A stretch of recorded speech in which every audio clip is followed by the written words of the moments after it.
5월 5일은 어린이날입니다. 많은 사람들이 어린이날 하면 소파 방정환 선생님을 떠올립니다. 소파 방정환 선생님은 어린이운동, 민족운동, 독립운동을 실천하셨던 분입니다. 조국을 사랑하고 또 어린이를 사랑한 방정환 선생님의 일생에 대해 알아보겠습니다. 방정환은 1899년 11월 9일 서울 야죽에 지금의 종로구 당주동에서 아버지 방경수와 어머니 손성녀 사이에서 3남 5녀 중 장남으로 태어났습니다. 할아버지 방한용이 어물전과 미곡상을 운영하여 부유했기에 방정환의 어린 시절은 넉넉한 집안에서 할아버지의 사랑을 가득 받으면서 자랐고 할아버지에게 5살 때부터 한학을 배웠습니다. 어린 방정환의 마음속에는 늘 새로운 문물에 대한 호기심과 열망이 가득하였습니다. 1905년 봄 7살 때 방정환은 서대문 근처의 신식학교인 보성학교에 다니던 삼촌을 따라서 보성학교에 놀러 갔다가 교장 선생님의 눈에 띄게 되었습니다. 학교를 다니려면 머리를 잘라야 한다는 교장 선생님의 말에 바로 머리를 깎고 학교에서 제일 어린 학생으로 입학하였습니다. 할아버지는 댕기머리를 자른 방정환을 혼냈지만 학교를 다니겠다는 방정환의 굳센 마음을 확인하고 손자의 뜻을 존중하여 학교에 다니는 것을 허락해 주셨습니다. 1905년 을사늑약을 통해 조선은 일본에게 외교권과 재무권을 빼앗기고 거의 유명무실한 나라가 되었습니다. 어린 방정환은 왜 우리나라가 일본에게 나라를 빼앗기는가를 궁금해하며 공부하였습니다. 1907년 방정환이 9살이었던 해에 집안의 사업이 갑자기 어려워지면서 방정환은 매일 배고픔과 싸우며 힘든 시기를 보내게 되었습니다. 어린 시절의 방정환 선생님의 모습입니다. 아주 귀엽죠? 천도교의 인내천 사상을 알게 된 것은 집안 사정이 어려웠던 시절에 방정환의 아버지께서 천도교인이 되었기 때문입니다. 이 영향으로 방정환은 천도교의 주요 사상인 사람이 곧 하늘이며 모든 사람은 평등하다는 인내천 사상에 깊이 공감하며 자라게 되었습니다. 방정환이 평생 주창한 인권사상, 세계평화사상, 자주독립의 사상은 모두 인내천 사상을 토대로 피어난 것이라고 볼 수 있습니다. 방정환 선생은 어려서부터 뛰어난 문학과 예술가의 소질과 지도자의 자질을 나타내었습니다. 1908년 10살 무렵에 총명한 방정환을 눈여겨본 어느 미술가는 방정환에게 환등기 한 대를 선물해 주었습니다. 환등기는 스크린에 사진과 그림을 비춰주지만 음향은 나오지 않는 그러한 기계이죠. 방정환은 동네 아이들을 불러서 환등기를 비추면서 이야기를 들려주면서 놀았는데 이때부터 연극과 동화 구연에 타고난 소질을 나타냈습니다. 또한 독립운동가이자 천도교의 핵심 인물이었던 권변덕 선생이 조직한 어린이 토론 및 연설 모임인 소년 입지회에서 동화 구연과 토론회 등을 하며 학우들을 이끌었습니다. 1910년 조선은 일제 식민지가 되었습니다. 1915년에 방정환은 집안의 생계를 돕기 위해 선린상업학교 졸업을 1년 앞두고 중퇴를 하게 됩니다. 그리고 총독부 토지조사국 사자생으로 취직하여 서류 필사 업무를 하면서 생계를 도왔습니다. 1917년에는 권병덕의 중매로 천도교의 3대 교주이고 독립운동가였던 손병희 선생의 셋째 따님인 손용화와 결혼하였습니다. 그리고 1918년 20세에 천도교 교단에서 운영하던 보성법률상업학교, 현재의 고려대학교에 입학하여 가난으로 중단했던 공부를 다시 시작하게 되었습니다. 사진은 월간 잡지 신여자 1931년 11월호에 소개된 방정환과 부인 손용화 여사의 모습입니다.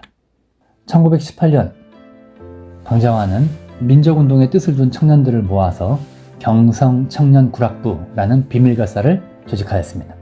그리고 민족개몽운동, 독립운동을 시작하였습니다. 구락부라는 것은 클럽을 말하는 일본식의 표현입니다. 일제 침략으로 기우는 나라를 바로잡기 위해서는 국민이 총동원되어야 한다는 내용으로 연극 동원령을 공언하였습니다. 그리고 1919년 1월 20일에는 경성청년구락부의 기관지이자 문예의 동인지인 신청년 창간호를 발행하여 청년들을 각성시키고자 하였습니다. 사진은 신청년 1919년 1월호 창간호의 표지입니다. 방정환은 삼밀운동을 준비하면서 집에서 조선 독립신문을 몰래 인쇄하여 국민들에게 배포하였습니다.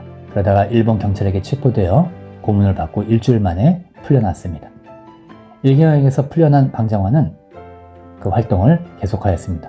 1919년 12월에는 최초의 영화 잡지 녹성을 발행하였고 1920년에는 최초의 여성 잡지 신여자의 편집 고문으로 활동하였으며 세계 평화는 인내천주의라는 주제 등으로 많은 강연을 하였습니다.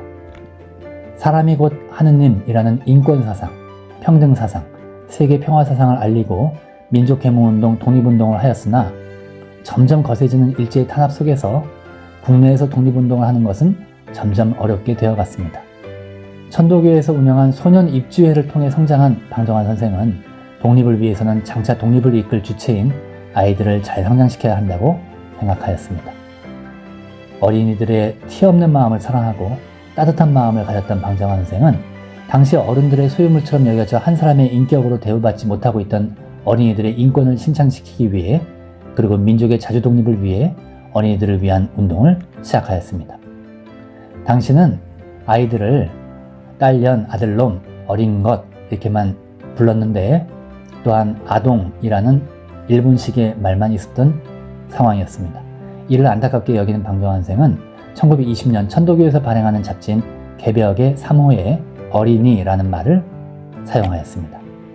1921년에는 천도교 소년회를 조직하고 씩씩하고 참된 소년이 됩시다.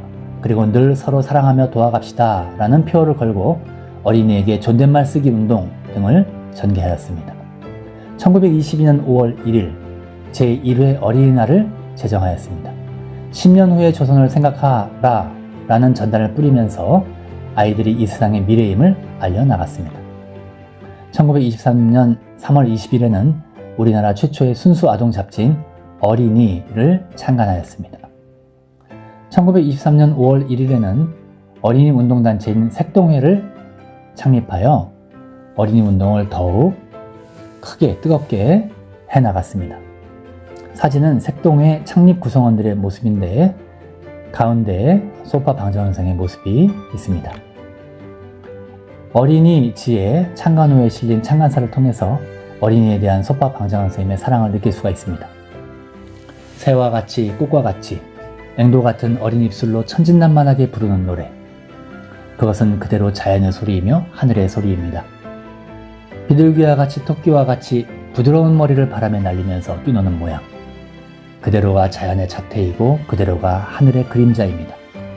우리의 뜨거운 정성으로 된 이 어린이가 여러분의 따뜻한 가슴에 안길 때 거기에 깨끗한 영의 싹이 새로 돋을 것을 우리는 믿습니다.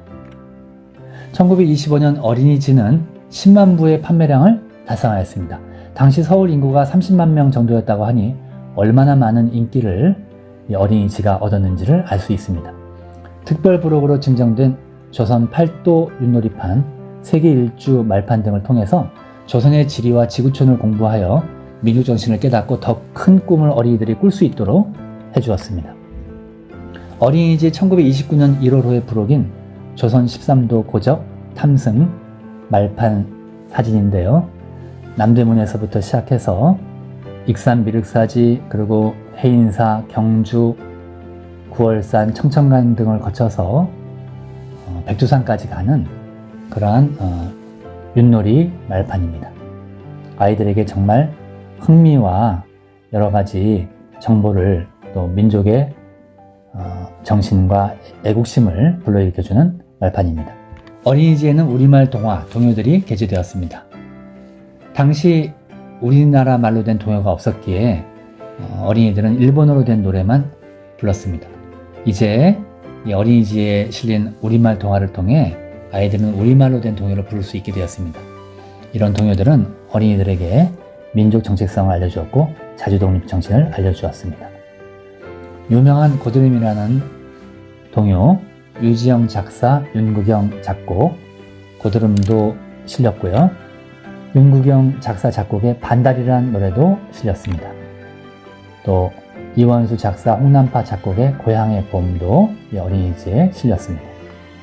방정환의 절친한 친구였던 진장섭의 회고를 보면 이렇게 나와 있습니다.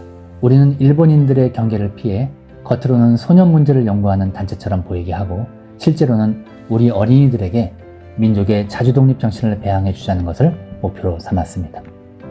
어린이집에는 독립의 내용이 담긴 글이 많이 실렸고, 이 때문에 어린이집은 아동잡지임에도 불구하고 일제의 사전 검열을 철저히 받았으며 방정환은 매번 총독부에 불려가서 조사를 받아야 했습니다.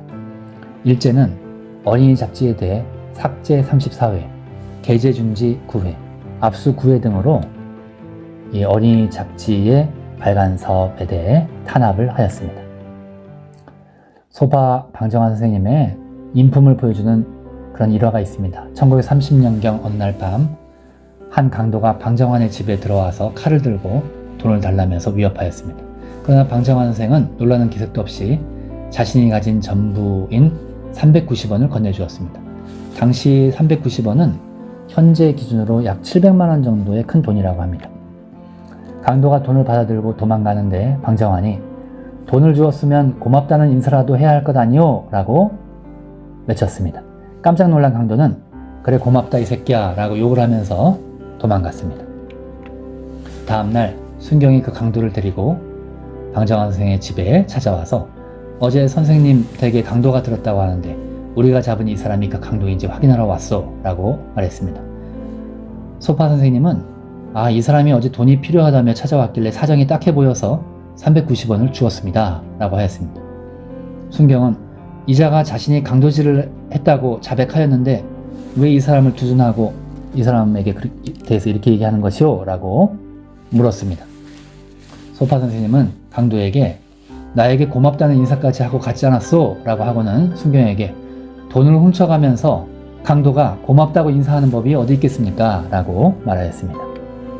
순경은 탐탁치 않았으나 어떻게 할 방법이 없어서 강도를 풀어주고는 돌아갔습니다. 강도는 소파 선생님 앞에 무릎을 꿇고 눈물을 흘리면서 용서를 빌었습니다. 소파 선생님은 사람이 어려우면 그럴 수도 있으며 그러나 다시는 이런 일을 하지는 말라고 타일렀습니다. 그 강도는 소파 선생님에게 평생 곁에서 선생님을 보필하고 섬기면서 살고 싶다고 간청하였습니다. 그리고 소파 선생님이 돌아가실 때까지 그 곁에서 집안일을 도우면서 살았다고 합니다. 소파 방정환 선생님은 일제히 계속되는 극심한 탄압과 과로에 의한 스트레스와 신장염, 고혈압 등으로 1931년 7월 17일에 쓰러지셨습니다. 6일 후인 7월 23일 33세의 젊은 나이로 세상을 떠나셨습니다. 마지막 숨을 거두는 순간까지도 어린이를 두고 가니 잘 부탁하오 라는 유언을 남기셨습니다. 유언에서 어린이들의 인권이 온전히 회복되지 않았으며 독립이 되지 않은 이 아픈 현실에 대한 선생님의 그런 애절한 마음을 느낄 수가 있습니다. 사진은 소파 방정환 선생님의 장례식 사진입니다. 소파 방정환 선생님이 세상을 떠난 후에 어린이날 행사의 규모가 점점 커지자 일제는 1934년 어린이집을 폐간시키고 1937년에는 어린이날 행사를 금지시켰습니다. 이때는 일제가 만주국을 세우고 또 중일전쟁을 준비하던 전 세계를 침략해서 지배하기 위한 그런 야망에 광분하던 시대였고 우리나라의 독립운동을 점점 심하게 탄압하던 그런 시기였습니다. 1945년 광복이 되었을 때 모든 어린이가 행복하고 건강하게 자라는 것을 고취하기 위해 어린이날이 다시 부활하게 되었고 1946년에 5월 5일이 어린이날로 공식 제정되었습니다. 그리고 1975년에 어린이날이 공휴일로 지정되었습니다. 사진은 1946년 어린이날에 교사와 학생들이 행진을 하고 있는 모습입니다. 우리 민족에게는 어리라는 말이 있는데 어른 인간성의 핵심이며 의식의 본질, 우리 안의 양심을 의미합니다. 얼이 들어간 말 중 몇 가지만 살펴보겠습니다. 얼빠진 사람, 얼빠진 인간, 얼이 빠져서 없는 사람이란 뜻입니다. 얼간이, 역시 얼이 같기 때문에 얼이 없는 사람이다. 양심이 없고 정신이 없는 사람이라는 뜻입니다. 어리석은 사람, 얼이 썩은 사람이다.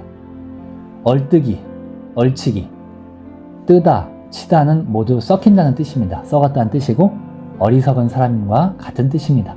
얼떨떨하다, 얼이 흔들려서 정신이 없는 그런 상태이다.